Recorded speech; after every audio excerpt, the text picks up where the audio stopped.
Olá, bem-vindos à nossa aula. Eu sou a professora Dinanci Silva, de língua portuguesa, e hoje nós temos uma aula especial. Vamos conhecer o objeto de conhecimento da nossa aula.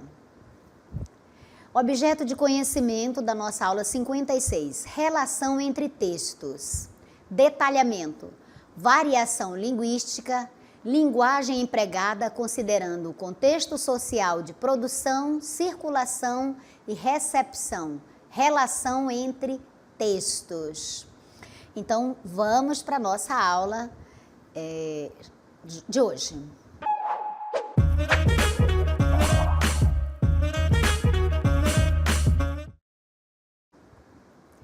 Vamos para a nossa aula, então, vamos estudar sobre a variação linguística.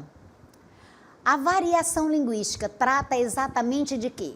Então, vamos entender que a língua, ela não é una, ela varia, e a língua é esse próprio conjunto de variações linguísticas. Então, estas variações linguísticas, não é, são as diferentes formas de falar a língua de uma nação. Visto que a língua padrão de um país não é homogênea, ela não é transparente, né? Ela não é única, ela é completa de variedades, ela é construída com variedades, com um conjunto de variedades. No Brasil, por exemplo, essas variantes linguísticas são percebidas nas diversas formas, nos diversos dialetos existentes, como o falar mineiro, o falar carioca, o gaúcho, o baiano, o pernambucano, o sulista, paulistano, amazonês e outros. Vamos então observar aqui uma variação linguística no tempo, a variação histórica. Então, por exemplo, você tem aí a palavra você, que olha o percurso que ela teve. Vossa mercê, vós mercê, vassuncê, vancê, você, cê e com a linguagem, né, da internet, VC, ou seja, você. Veja aí então que a língua, ela sofre alterações, ela sofre mudanças no decorrer do tempo. Então as línguas, elas estão sempre em constante mudanças. Por quê? Porque elas seguem a evolução natural do mundo, né? Dos avanços tecnológicos, da comunicação, por exemplo. Então, elas vão acompanhar também cada situação cotidiana em que eu, você, nós precisamos nos comunicar, tanto na escrita quanto na fala, não é? Mas se cada situação, gente, exige de nós uma língua diferente, uma forma de falar diferente, por que então que nós precisamos estudar a norma padrão? Por quê? Porque a norma padrão, né, e a variação linguística, por que nós temos que estudar a norma padrão? Você já percebeu que as línguas, elas estão assim, nessa constante mudança? Pois é. Então, respondendo a nossa primeira pergunta, não é? Por que nós precisamos estudar a língua padrão? É porque essa norma padrão, essa língua padrão, ela deve ser ensinada nas escolas justamente para que o cidadão, o indivíduo, né, possa saber se comportar linguisticamente nas diversas situações de interação social com cada pessoa, com cada ambiente, seja online, seja pessoalmente, por escrito ou mensagem de voz, não é?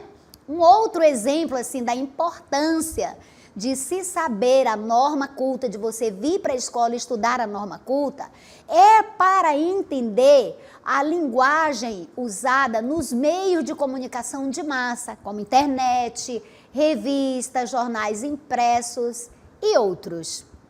Entendeu, então, a importância de se estudar a norma culta?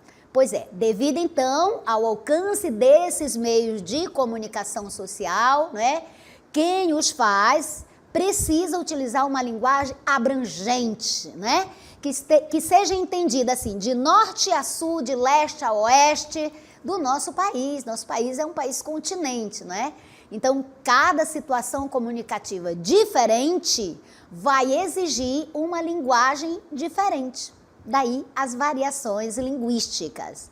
Vamos falar agora da língua padrão. Vamos lá. Você sabe que no Brasil nós temos a língua portuguesa como a nossa língua oficial, certo? Mas nós temos outras línguas, as línguas indígenas, cerca de 180 que também são faladas. Além disso, nós temos a língua brasileira de sinais. Então, nós não temos só a língua portuguesa falada no país, certo?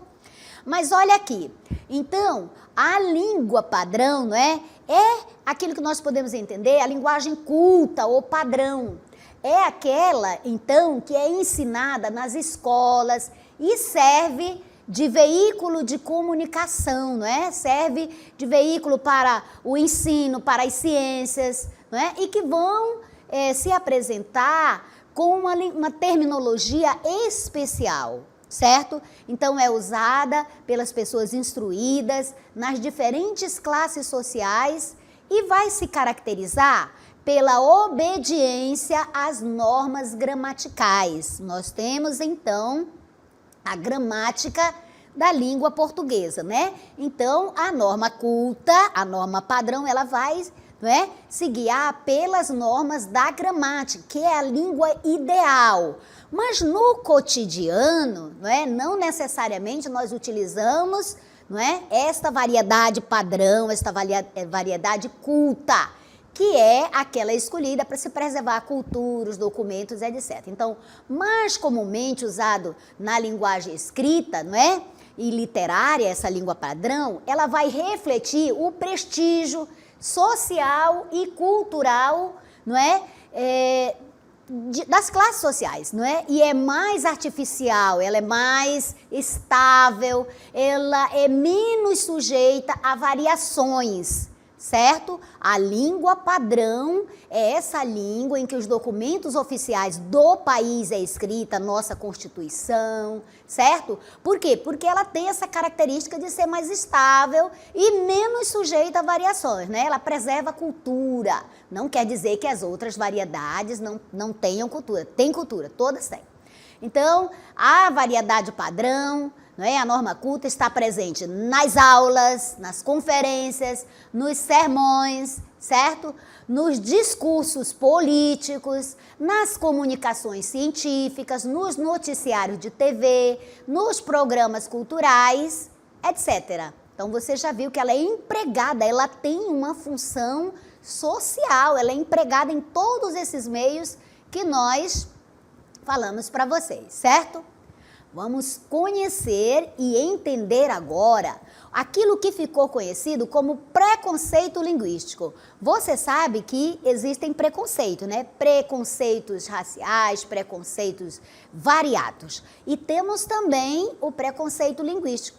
Do que trata o preconceito linguístico? O que é o preconceito linguístico? O preconceito linguístico é exatamente todo e qualquer juízo de valor negativo, pejorativo, sobre as demais variedades linguísticas presentes no nosso idioma, por exemplo, na língua portuguesa.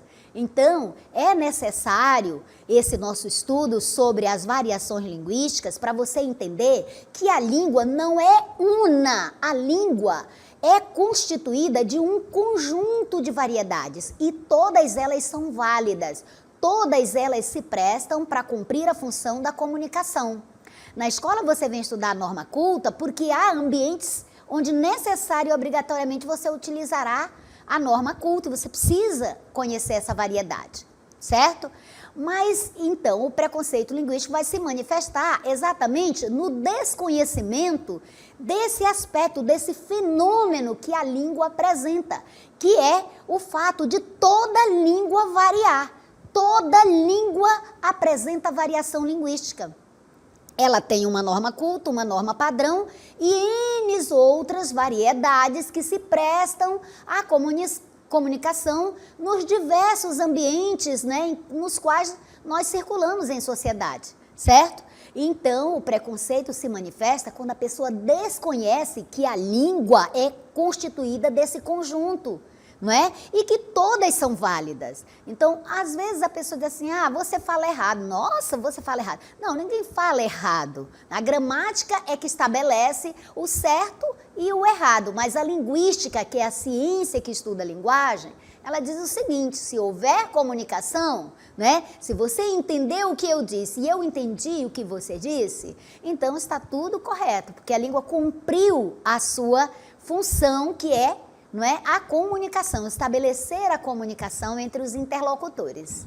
Então, conhecendo que a língua não é una e sim ela é variada, você já sabe que não deve ignorar, não deve zombar, não é, do sotaque ou do vocabulário das pessoas de outras regiões, como por exemplo, olha aqui no nosso mapa.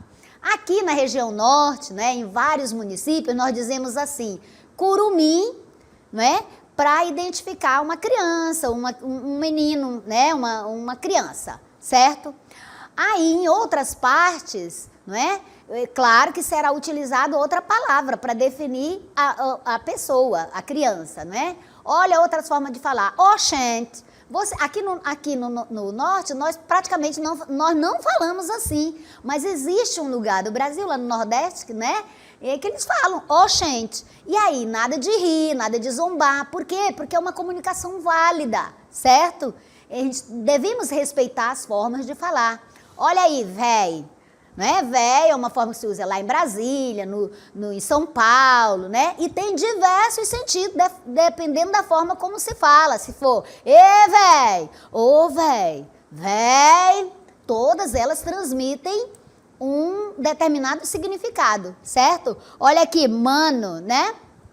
Piá, lá no sul. Então, são formas diferentes de falar e aí que está a riqueza do nosso idioma, né?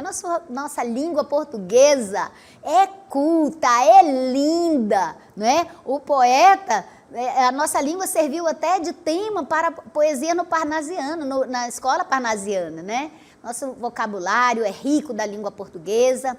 Agora, entendendo o que é o preconceito linguístico, que é esse juízo de valor negativo, né, sobre as formas de falar, né, a pronúncia, o vocabulário de algumas das pessoas das várias partes do país, vamos então agora entender quais são as consequências negativas do preconceito linguístico. Veja, então, o preconceito linguístico, ele tem consequências e não são boas não. Olha aí, a principal causa do preconceito linguístico é a crença de quê? De que existe um só tipo certo de expressão, né? Uma só forma de falar correto. Então, pessoas que não se encaixam, que não falam com a norma culta, com o padrão, né? Culto da língua portuguesa, como é que essas pessoas são vistas? Essas pessoas são vistas, né, como pessoas que falam errado, né, e que podem, por consequência, ser exatamente vítimas, serem vítimas do preconceito linguístico. Então, algumas das consequências negativas para essas pessoas pode ser exatamente, né, o quê? Essas pessoas elas podem apresentar, elas podem desenvolver medo de falar em público. Você certamente já presenciou, né? Pessoas tímidas, pessoas que num outro ambiente se expressam muito bem, conversam, são desenvoltas, porém, em algumas situações mais formais, as pessoas, né? Algumas pessoas ficam com medo de falar em público, de se expressar. Por quê?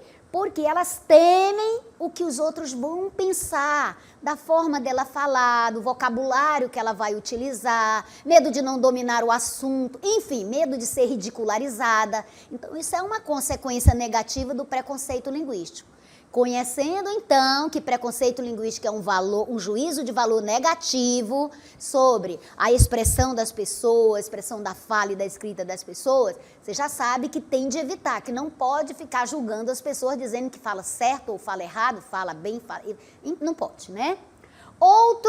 Outra consequência negativa, né? A pessoa, o indivíduo teme ser excluído socialmente, porque fala um dialeto, né, uma variedade diferente, ou ainda que ela tem um sotaque diferente. Por exemplo, nós aqui do norte, claro, temos a nossa forma de falar, geralmente nós falamos sibilante, né, esse chiado, né, o sibilante, né? Uma forma assim de expressar o S. Já no Nordeste é uma outra maneira. No Sul, no Centro-Oeste, todos apresentam uma forma diferente de realizar os fonemas. Então, não zombemos, não é? Conhecendo aqui as variedades linguísticas para não zombar, não ridicularizar ninguém, porque as pessoas, não é? Ficam assim, constrangidas de falar em público, com medo, se é de uma outra região, ficam até preocupadas, eu vou ser julgada dessa forma e tal.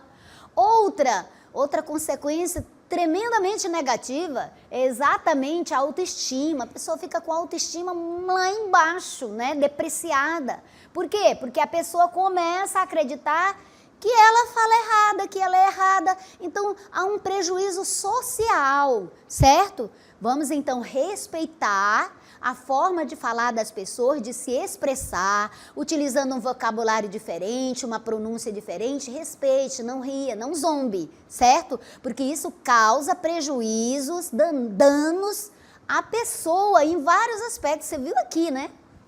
Também, algumas pessoas que sofrem do preconceito linguístico, elas vão sentir dificuldade para conseguir se colocar numa empresa, né? Para ter um emprego, especialmente, né, se este emprego tem como requisito, né, comunicação formal e a pessoa não domina, por exemplo, a norma culta. Vamos ver aqui um mapa, né, da linguagem coloquial e o seu contexto de uso. No dia a dia, a maioria absoluta de nós, né, nos nossos contextos de interação social, de uso mesmo, em casa, na igreja, lá no futebol, em qualquer outra situação de comunicação social, nós utilizamos a linguagem coloquial. Claro que tendo cuidado, né, para não se expressar colocando muitas gírias, porque também aí vão ser julgados, né? E também nós temos que entender como nós devemos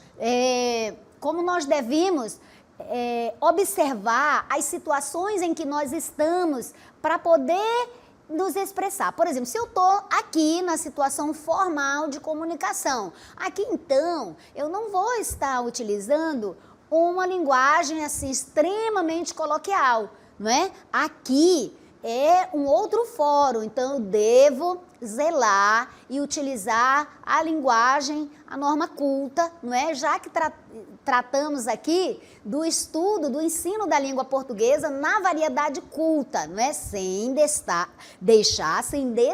as variedades, as demais variedades, né? As variedades coloquiais, as outras variedades, sem desprezo e sem demérito a nenhuma delas. Então, no Brasil inteiro, né, nós temos aqui pessoas falando de formas diferentes, inclusive dentro da variedade coloquial também tem outras variedades. Você sabe, então, o que é a linguagem coloquial? Você sabe? É isso aí. A linguagem coloquial é uma das variações da linguagem, é uma variedade linguística. E esta variedade, ela é popular.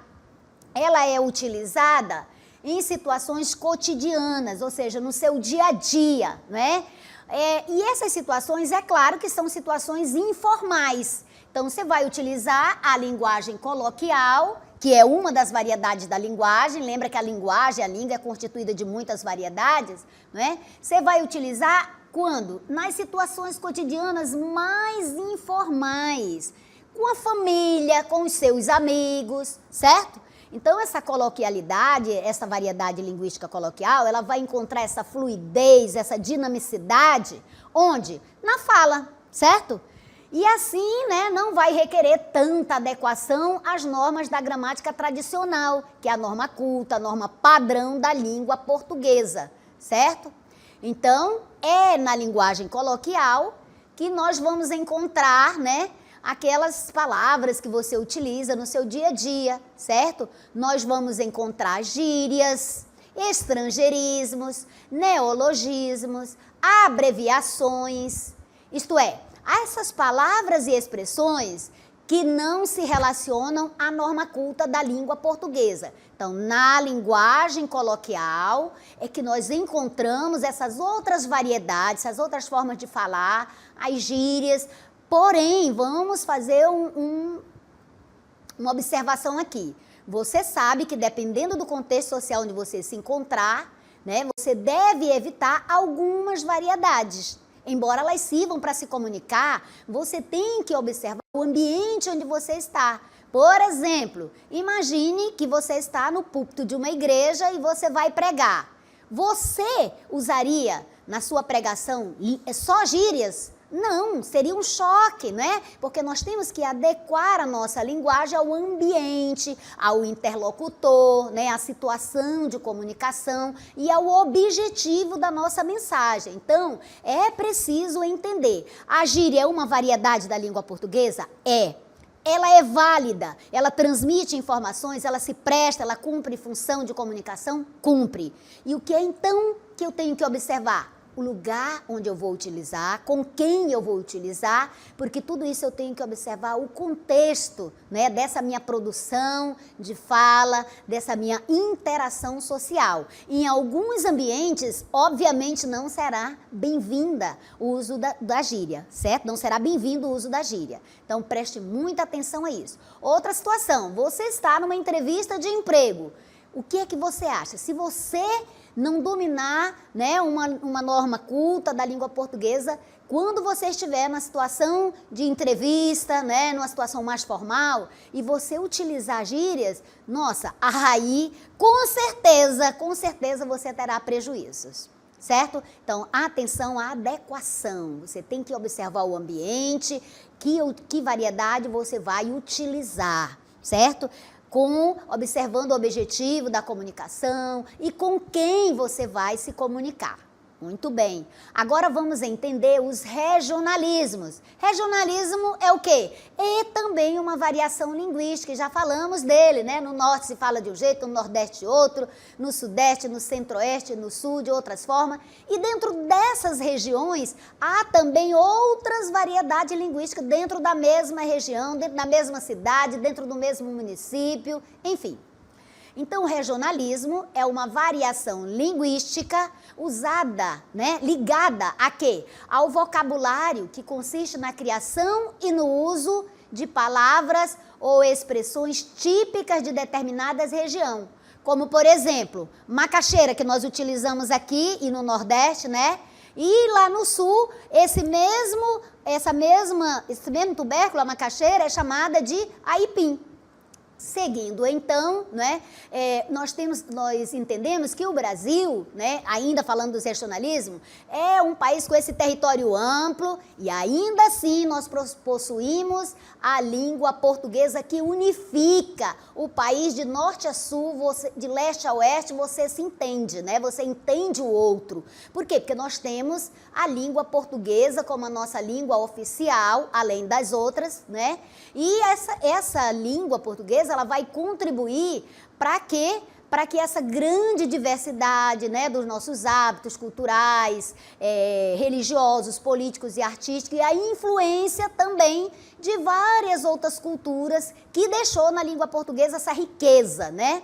Então, esses idiomas, né, que ajudaram a construir o nosso, como o indígena, africano, europeu, né, como o francês, o italiano, a influência desses elementos presentes em cada região do país e também junto ao desenvolvimento histórico de cada região, de cada lugar, foi que fez com que surgisse esses regionalismos, ou seja, essas expressões típicas de determinado local. Certo? Então, essa variedade linguística e regionalismos, ela pode se manifestar onde? Na construção sintática. Por exemplo, em algumas regiões se diz, sei não. Em outras você diz, não sei. Mas o que ocorre? A grande maioria desses regionalismos, ele vai ocorrer onde? No vocabulário, nas palavras. Assim, gente, o mesmo objeto pode ser nomeado por palavras diferentes conforme a região. Nós vimos aqui o caso da macaxeira, né? Por exemplo, lá no Rio Grande do Sul, a pipa, né, ou papagaio, se chama como? Pandorga. O semáforo, né? Aqui nós chamamos sinal, semáforo, ele pode ser chamado de farol em São Paulo, sinal ou sinaleiro no Rio de Janeiro e assim vai. Então, o regionalismo na língua é esse emprego de palavras, de expressões peculiares, né? para determinadas regiões. E na literatura, que eu amo, é a produção literária que vai focalizar especialmente esses usos, esses costumes, esses falares das tradições regionais. Lá em Grande Sertão Veredas, né? O Guimarães Rosa vai mostrar os regionalismos de lá, as palavras, certo? Seguindo, então, nós vamos ver aí a definição de regionalismo. Olha aí, característica daquilo que é particular e próprio de determinada região.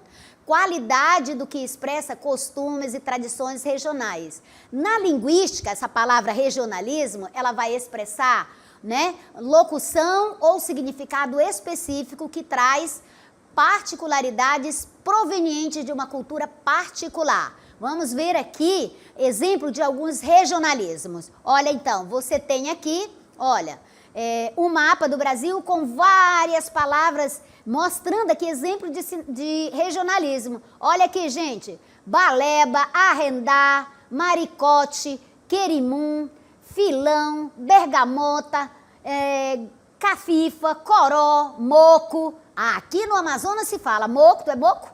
Biscoito, filão, joelho, taruíba, bater a caçuleta, lá em Parintins, mangá, mungunzá, carapanã, carapanã é daqui do norte. E estribado, você já ouviu falar disso? Sapata, cafira, couro, enfim, vários, né, exemplos de regionalismo. Vamos agora conhecer alguns regionalismos que são típicos da região sul. Vamos lá. Você viajar lá para o sul, você já vai estar, né, afiado, entendendo tudo que se passa lá. Olha aí. Expressões. Alçar a perna. O que significa alçar a perna? Montar a cavalo. Olha isso, gente. Alçar a perna significa montar a cavalo. Campo Santo, esse aí é uma expressão que é no sul, mas também é dicionarizado, significa cemitério, né? Embretar-se significa meter-se em apuros, né? Aí cair numa esparrela, que nem nós dizemos aqui. Guacho, né? Quer dizer animal ou pessoa criada sem a mãe ou sem o leite materno. Seguindo, então, nós temos outras expressões. Temos aqui lindeiro, quer dizer ao lado de ou vizinho. Maleva, bandido, malfeitor, perverso. Olha isso. Olada, quer dizer ocasião, oportunidade. Parece até outra língua, né, gente? Mas não é não. É língua portuguesa, só que regionalismo, uma variedade linguística da lá do sul. Relho, aqui, ó. Chicote pequeno com cabo de madeira e cabo torcido. Mas aqui nós usamos também, olha o relho, menino. Aí quer dizer, o fulano relhou com outro, né? Até constitui como se fosse um verbo. E tem outro significado, quer dizer chamar atenção e brigar, né? Outras, temos agora regionalismo, expressões típicas da região norte. Vamos então ver aqui, relembrar alguns. Olha aí o que nós temos. De rocha. Significa o quê? Palavra ou assunto com convicção, com segurança. Fulano é de rocha, né? Fulano é seguro, convicto. Égua de largura. Quer dizer o quê? Muita sorte. Gente, essa eu não desconhecia, viu? Foi pesquisando que eu encontrei o sentido e passei a incorporar para o meu também, para o meu vocabulário. Levou o farelo, quer dizer morreu. Miudinho, pequeno. Outras expressões ainda da região norte. Vigia bem, quer dizer preste muita atenção.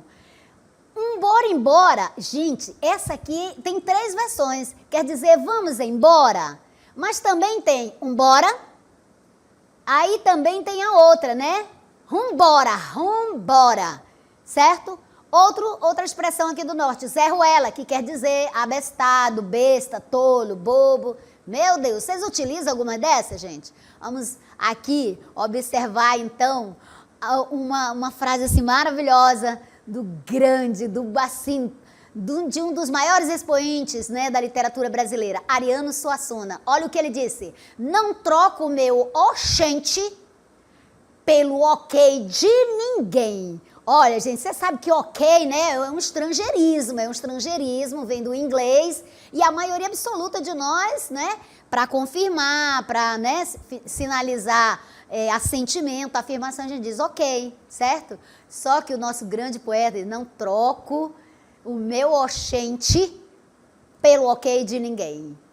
A nossa aula finaliza aqui. Esperamos, né, que você tenha gostado, mas sobretudo que você tenha aprendido alguma coisa. Até a próxima.